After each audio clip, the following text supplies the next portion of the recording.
കേരളത്തിലെ ജീവൻ രക്ഷാപ്രവർത്തനം നമ്മൾ കഴിഞ്ഞ ദിവസങ്ങളിൽ കണ്ടതാണ്. എന്നാൽ ഉത്തർപ്രദേശിൽ ജീവൻ രക്ഷാപ്രവർത്തനം എങ്ങനെയാണ് നടക്കുന്നതെന്നുള്ളതാണ് ഈ വാർത്തയ്ക്ക് പ്രാധാന്യം നൽകുന്നത്.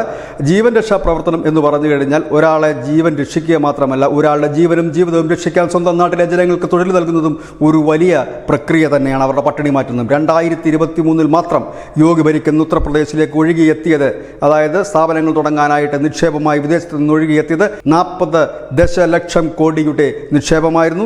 1 കോടി പേർക്ക് 2023 തൊഴിൽ ലഭിച്ചിരിക്കുന്നു. 2024 ആദ്യം തന്നെ തുടക്കത്തിൽ തന്നെ 15 ലക്ഷം കോടിയുടെ നിക്ഷേപം എത്തി അതിന് പ്രവർത്തനം ആരംഭിക്കുകയാണ്. ഇതുകൂടാതെ സർക്കാരിൻ്റെ പ്രധാനപ്പെട്ട പ്രൊജക്റ്റുകളുടെ പണികളും പുരോഗമിക്കുകയാണ്.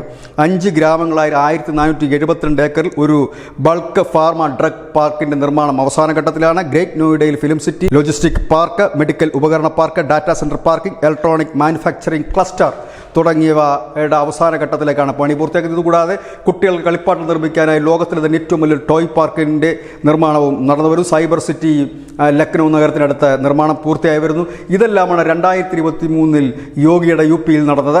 യോഗി എന്തുകൊണ്ട് താരമായി മാറുന്നു എന്നുള്ളതിൻ്റെ ഏറ്റവും വലിയ ദൃഷ്ടാന്തവും തെളിവുമാണ് ഒരു കാലത്ത് കുപ്രസിദ്ധമായിരുന്ന UP. വ്യവസായികളും ബിസിനസ്സുകാരും തിരിഞ്ഞു നോക്കാതിരുന്ന UP, ഗുണ്ടകളുടെ വിളയാട്ട ഭൂമിയായ UP ഇന്ന് 2023 മാത്രം ഒഴുകിയെത്തിയത് 40 ദശലക്ഷം കോടിയുടെ നിക്ഷേപം, 1 കോടി പേർക്ക് തൊഴിൽ കേരളത്തിലേക്ക്. ഇവിടെ ഇരുന്ന് നമുക്ക് പറയാം, നമ്മളാണ് നമ്പർ 1 എന്ന. News desk news India Malayalam.